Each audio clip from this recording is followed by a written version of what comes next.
Happy Monday, all you mentees. Uncanny Omar here from Near Mint Condition, the home of collected editions.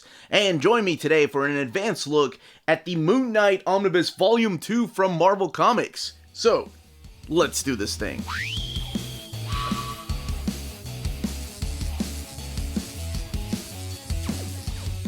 Before getting started, I want to give a huge thank you to David Gabriel and the fine folks at Marvel for sending us an advanced copy of this omnibus. This omnibus is due out in the direct market and book market on May 10th or 11th, depending on where you get your books. And speaking of direct market and book market, what we're looking at here is the standard edition. This is the one that's going to be available everywhere. On the left-hand side is the direct market cover. That one is drawn by Frank Miller. That's the one that's exclusive to comic book stores or places like cheapgraphicnovels.com, Walt's Comic Shop, Dine Breed Collectors, in-stock trades, organic price books, and places like that. And the one on the right, the standard edition, is drawn by Alex Ross. Now, let's take a closer look at this standard edition. Alright, so we have this classic Alex Ross. I think that's from Vengeance of Moon Knight. I think that's one of the covers that they used. So it was a series that did not happen until much later after this is all over. Here we have Moon Knight, Volume 2, Mensch, Sienkiewicz, and Zelenitz. Marvel Omnibus up at the top. And then the back of the book, showcasing some of the comic covers that are collected in here. Retail price $125. The Dark Side of the Moon Knight. Interesting.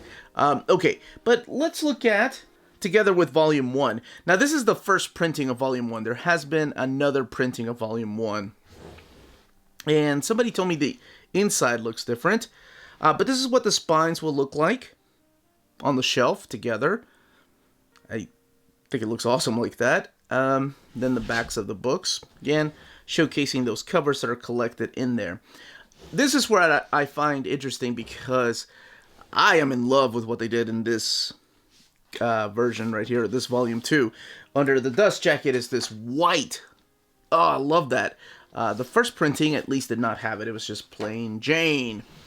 Moon Knight. But I heard that the new printing has something like this. So please, if you have the latest printing of Moon Knight Omnibus, the classic stuff, Volume 1, let me know if this is what it has underneath the dust jacket, if you've opened it up.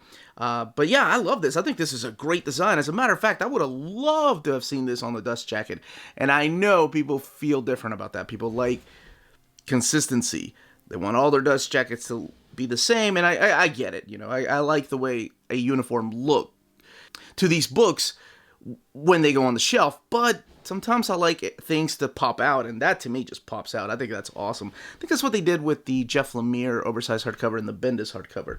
But yes, we have this image right here from Kevin Nolan, and this gorgeous image right here by Bill Sienkiewicz, who's the artist on the book, and actually Kevin Nolan takes over the run after Bill leaves. But let's go ahead and get this opened and look at the artwork, talk about some of the stories, and then talk about the build of the book. Alright, let's get this opened. We have some black end paper there. Another awesome image from Bill Sienkiewicz. Moon Knight. No Volume 2, but this is his new costume from the Fist of Khonshu. All the writers and pencilers and inkers, and yes, that does seem like a lot compared to other collections, and that's because we were going through a transition phase in Moon Knight. Kicking it off with Moon Knight 21, one of the best issues, I think, and then going all the way through the Fist of Khonshu and ending with Marvel Superheroes number 1. So this does collect Moon Knight 21 through 38. That is the series that kickstarted in 1980. Iron Man number 161, Power Man and Iron Fist 87, Marvel Team Up 144, Moon Knight, Fist of Khonshu 1 through 6, Marvel Fanfare number 30, and then material from Solo Avengers number 3, Marvel Fanfare 38 through 39, and Marvel Superheroes number 1. So it does showcase his appearance throughout the Marvel Universe even after his series was over. In here you're going to see team-ups with Brother Voodoo, you're going to see team-ups with the Fantastic Four, the X-Men, Power Man and Iron Fist, Iron Man, and then you're going to see some returning characters. So the thing that I did like about this particular collection is the first half feels like a different type of book. It feels like that's where Bill Sienkiewicz and Doug Moench just finally got an idea of what they wanted to do with this series, where they wanted to go. Focus less on the supernatural elements and the identity, the dissociative identity disorder that Mark was going through, and then just going back to street level, beating the crap out of criminals. And then sometimes Mark Spector getting his ass handed to him. So yes, we are talking about Moon Knight, who has the personality of Moon Knight. He's also, of course, Mark Spector, the mercenary that got gifted this power by the Egyptian god Khonshu. We also have Stephen Grant, and then who's the multi-millionaire, kind of like a secret identity, and then we have his Jake Lockley identity, which is the cabbie that goes and tries to pick up things that are going on in the underworld. Yeah, I don't think anybody really makes that big of a deal when it comes to like matches Malone, Bruce Wayne, and Batman. But for some reason, I think the writers just rode with that idea in Moon Knight and just really expanded on that. Then that comes a lot later. One thing I did notice is going back through Volume 1 is how much of Neal Adams was an inspiration to Bill Sienkiewicz. I didn't really notice because I've always had like this idea that Bill Sienkiewicz was just a guy that kind of just came out of nowhere and had his own unique style, and then people started mimicking his style. And as a matter of fact, through here, you're going to see that too after he leaves the book. But he also was inspired by other artists. And it's always a case of art inspired by art. And I think that's wonderful. But you get to see the progression of an artist, and you get to see him just, like I said, by the time you get to these issues, he knows exactly what type of stories to tell, what type of panels to lay out for these Doug Moench scripts. You do get to see his supporting cast back. Look at that. That is freaking awesome. Marlene comes back. Frenchie, Crawley. They don't play a bigger role in this as they did in the first volume, but they are here. That is absolutely stunning. This artwork, man.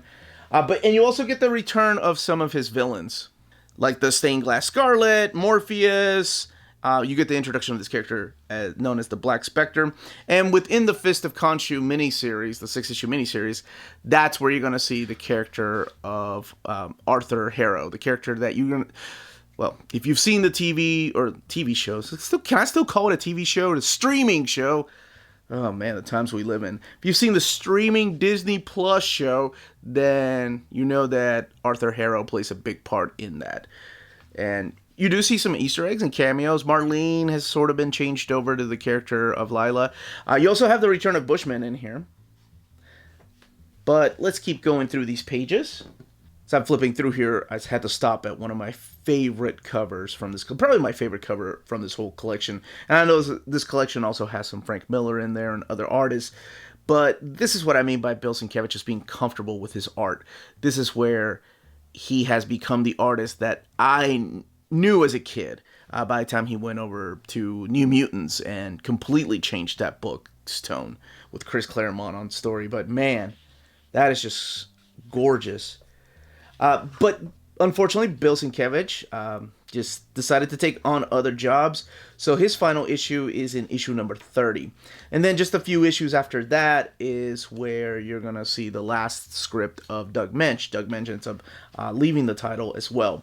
And we have like Tony Isabella come in, and then eventually that leads into the Alan Selenitz era of Moon Knight. And Alan Selenitz is the gentleman that went on to write the Fist of Khonshu. Yeah, let's flip a little more through here. This is really cool. These are some rejected covers by the editor at the time on the book. Of course, that being mainly Dennis O'Neil. And yes, this is the cover that they used for, I think that was the Essentials. That's how I got around to reading a lot of this older stuff, was the Essential books. But I think they also used this for the Epic Collection, Volume 3. So now we're getting to the tail end of those stories. We do have some backup stories by Kevin Nolan through here, too. Talking a little bit about Mark's past as a mercenary. But then, like I said, there's that gorgeous piece by Sienkiewicz. Just, whew, look at that. This right here gives me Neal Adams, the Ra's al Ghul story. That's what that reminds me of.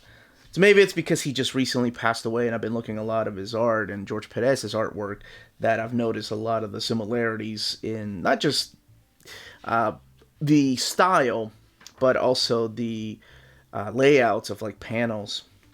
We do have the return of Jack Russell, the Werewolf by Night. He looks a lot different in here, and that's all part of the story. I actually like the way that he looks. I think it's a creepy looking character. Here's a Kevin Nolan backup story. This one's written, I think, by Stephen Grant, if I'm not mistaken. Yeah, Stephen Grant writes that particular story. And then this is the final issue by Sienkiewicz, which wraps up this particular story. Bringing it back home, they're fighting his enemies, they're fighting his friends, but that is where he made his first appearance in Werewolf by Night. And then we have the new artist, Doug Moench, take over the book. And I like Moench's style. He's inked by Terry Austin at first, and then we have a couple of other inkers come in. Carl Potts comes in and kind of shapes his art to be a little more like Sienkiewicz's artwork. Still a bunch of just street gang story arcs in here. And then, like I said, sometimes it is interesting to see a superhero like Moon Knight get his ass handed to him from time to time. So for anybody that ever compares him to Batman, yeah, that's one thing Batman never really does is, get his ass whooped and then go back home and think about it. Think about how other superheroes feel about him. This story right here is not only interesting and sad, but it's called Cancer, but also it's early work of Mark Silvestri here. And you could tell a little bit of his facial expressions through some of these. Inspiration, of course, by Big John Buscema, but not really much. I do love looking at some of this art from a long time ago. I say a long time ago. I had to stop myself. I'm just talking about artwork here from the early 80s, and I still think that the 80s were only 20 years ago. Does anybody else go through that crisis right there? When you stop and think, oh yeah, 1984, that was about 20 years ago. I think it just shows our age that, no, that was about 40 years ago. Yeah, so I had to stop myself. But yes, you have Kevin Nolan come in, and then eventually Tony Isabella leaves the book. And like I said, you have Alan Zelenitz come in and start writing stories in here, wrapping up his run. This is the X-Men run. Now, the biggest story that he wrote were the final 2 issues of Moon Knight that he does bring in Doctor Strange here. But they were a really dark story, but also a story that was very needed for this run. So towards the last part, after Doug Moench leaves, a lot of the writers go back to that supernatural element of Moon Knight. A lot less of that beating up the street thugs, but going back to the supernatural side of Moon Knight. And this particular story is what kicks it off here, Red Sins. I love these covers too. But this is about his past and his connection to his father and how he treated his father. It is heartbreaking. His father is dying. And it gets into some dark territory in here that I assume the editors let slide by because, well, the series was ending and they thought, well, yeah, go ahead and tell that story. It's not like everybody's going to see it. But it does go into more of Mark's Jewish background and his beliefs and things like that. And then, of course, his time as a mercenary. I really enjoyed these. I thought this was more of what I wanted because you get less character study in here and just kind of superheroics. And I hate to say that because I think most people put Doug Moench's and Bill Sienkiewicz's run on a pedestal, and it rightly belongs there. I mean, they were doing some gritty stuff here that they weren't doing anywhere else. Well, I guess with the exception of the pages of Daredevil. But that is another thing I was going to say here. The thing I noticed this time around, and I never caught it, were the covers. So we know that Frank Miller did some covers for the first volume, but this is the one that they use for the Omnibus, and maybe that's why it's fresh on my brain. But I thought about that. So you have Frank Miller doing covers of this gritty character, and then you have Doug Moench writing the stories. Now, both of these guys went over to the Distinguished Competition a couple of years later after Frank Miller's Daredevil to kind of revamp the character of Batman and make him this dark, gritty character. And I wonder if Doug Moench and Frank Miller took ideas from Moon Knight, because I think Moon Knight was, for, like I said, for the time, they were telling these gritty story, these crime alley stories, more so than Batman was at that time. So I find that interesting that both of these characters, or both of these creators, started here or did stuff for Moon Knight, and then went over to DC and did stuff for Batman. And for that, the whole irony of like, oh yeah, Moon Knight is just a poor man's Batman, but maybe because they worked on Moon Knight, you know what? I'm not even going to finish that statement. I already get enough crap for calling Batman a 6 out of 10 occult detective. All right, let's look at the 6 issues here, the Fist of Khonshu. Before we get there, I just wanted to... this is my second favorite cover here in the collection. So freaking awesome. And also being the final issue. And then between the final issue and the Fist of Khonshu miniseries, we have the Marvel team-up with Spider-Man, of course, in here.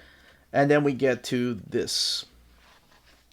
The Fist of Khonshu, Moon Knight. This is the series from, I think, 1985, if I'm not mistaken. It's still Alan Zelenitz writing the story. Now it's Chris Warner. And then a couple of other people finish it out. But this right here is a pretty interesting story. This is what I wanted to see more and more of. Because this is the story of Mark being summoned back to Egypt and Marlene just having enough. She's like, you know, if you go there, I'm not going to be here when you come back. And Mark's like, well, I'm trying to get rid of this stupid Moon Knight persona. We talk less and less about Stephen Grant and the Jake Lockley personas through here. And he gets a whole new costume in this. Utility belt, can we call it that?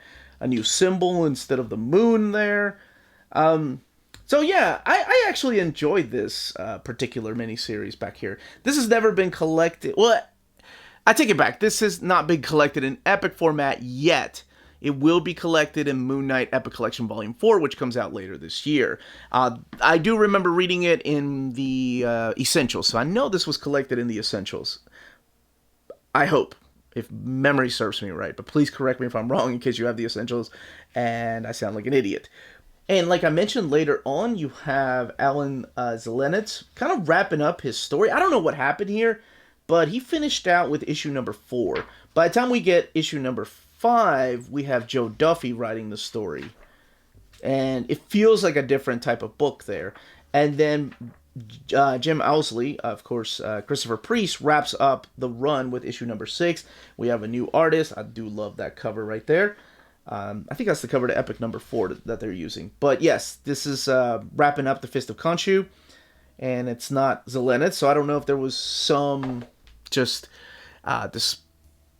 disagreement in the Marvel office as to how they wanted to wrap up that series. That is another gorgeous cover. This is from Marvel Fanfare number 30, and this is written by Anderson. Brent Anderson supplying the artworks. This is Moon Knight versus Mother Earth. That's all I will say about that. We have him versus the Shroud right there. We have some more stories here from Marvel Fanfare. Just material from Marvel Fanfare. Then we have a story back here by Mike Carlin. And as far as the extras in the book, we have interviews or new directions right here. This is from Marvel Age number 28. New Mutants, huh? Articles from Spotlights, stained glass scarlet cover right there. I assume that's everybody's favorite. Epic Collection Afterwards by Ralph Macchio. I'm glad that's included in here. I do love when Ralph Macchio does Afterwards in the Epic Collections. We have some pinups here from Marvel Fanfare. And then, of course, some original artwork, including that cover. So you have some original Bill Sienkiewicz stuff in here. I think there are some Kevin Nolan stuff. That's The Fly right there. Carl Potts. Kevin Nolan, Carl Potts, and Joe Chiodo. There is that Kaluta cover. Man, that's cool. I would love to own that cover. But not as much, of course. But that might be cheaper. I don't know. I don't buy original artwork for that reason because I looked at some prices a few years ago and I'm like, nope. I will stick with collected editions. All right. So this is really interesting. This is the official handbook of the Marvel Universe 1983 to 1984 profiles, drawn by Bill Sienkiewicz, Elliot Brown, Joseph Rubinstein, and Andy Yankees. Just showing Moon Knight, his Moon Knight helicopter, the Moon Knight mansion, and then, of course, his things that he carries in his utility belt. Now, I find it interesting that for the updated look, it's the same picture, but they were just like, just give him the new symbol and the utility belt and, bracelets. Yeah, nobody's going to notice. And that is from the 1985 Deluxe Edition. This is a recolored from Essential Moon Knight Trade Paperback Volume 2. Okay. And yes, okay, I was right. It is from Epic 3. Essential Moon Knight Volume 3 recolored, and the back of Essential Moon Knight Volume 3. The book has 960 pages, retails for $125. Let's talk about the binding. Not much of an eye for 960 pages, but there it is nonetheless. It lays over without issues, I don't think. I mean, you're going to have a little bit of a gutter curve. The book is printed at the iMac printer. However, the paper feels... Well, okay. I'm sorry. I have the first printing of the first Moon Knight book, and that was printed at the Donley printer. But the paper feels just as thick as that. It feels thicker than the usual iMac printer, and because there is a lot of white in this book. I've been emailed some complaints about the paper thinness, and I understand. I know it's case by case, but that's why I like to mention these things, because people sometimes ask me, why do I care about paper thickness? It's not because I mainly care. There are a lot of people that do, though, so that's why I do it. But to me, this feels thicker than the usual paper stock that they use for iMac printers. Let me just double check. I want to make sure that this is the iMac printer, because I could be wrong. Yeah, it is. It is definitely the iMac printer. So honestly, I don't see much art bleed through. I mean, no more than usual that I've seen for Donley printers or even some of the Leo printer stuff. But that, as they say, is that. If you're interested in purchasing this book, don't forget to check out our sponsors. If you live in Europe and are interested in pre-ordering or purchasing Omnis, then you should definitely check out Walt's Comic Shop in Berlin, Germany. They have the cheapest pre-order prices for Marvel and DC big books within the EU. Flat shipping of €9.90 for EU countries. Extremely careful and sturdy packaging. Emails are answered within 24 hours. And they have a superb selection of new releases and out-of-print books on their website. Just head over to waltscomicshop.com for more great deals and rare titles. And for a limited time, you can use the code Near Mint Condition, all one word, at the checkout for free shipping to all EU countries with your first order. Walt's Comic Shop, your reliable source for Omnis and premium collected editions in Europe. CheapGraphicNovels.com, your online home for graphic novels and collected editions up to 50% off cover price. They have excellent shipping and prompt and helpful service. Check out their bargain deals for up to 90% off cover price. And don't forget that CGN also takes pre-orders. That way you don't miss out on the hottest releases. And they are currently running a special promotion for you Minties. If you're a first-time customer, after receiving your order confirmation email, reply back to that email and let them know Near Mint Condition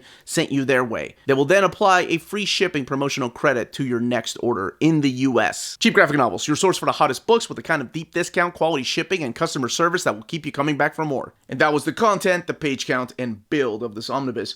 Let me know in the comments down below if you are picking this up, if you have volume 1, if you have the epics and you're upgrading from the epics, or if you have the essentials, or if you've never read this is your first time reading classic Moon Knight. I would love to know all those comments down below. What other Moon Knight series do you want to see collected in omnibus format? You know, a lot of us want to see Mark Spector. Some of us want to see more modern runs collected. Again, this was the Uncanny Omar. If you have any more questions, leave your questions down in the comments below. Don't forget to smash that like button, subscribe if you haven't subscribed yet, and ring that bell for notifications to let you know when our videos are going live. We are on Patreon and Spreadshop. Amazing ways to support the channel if you can do so. And thank you to our existing patrons. Could not be making videos like this without you all. And more importantly, everyone stay healthy and safe out there. Much love.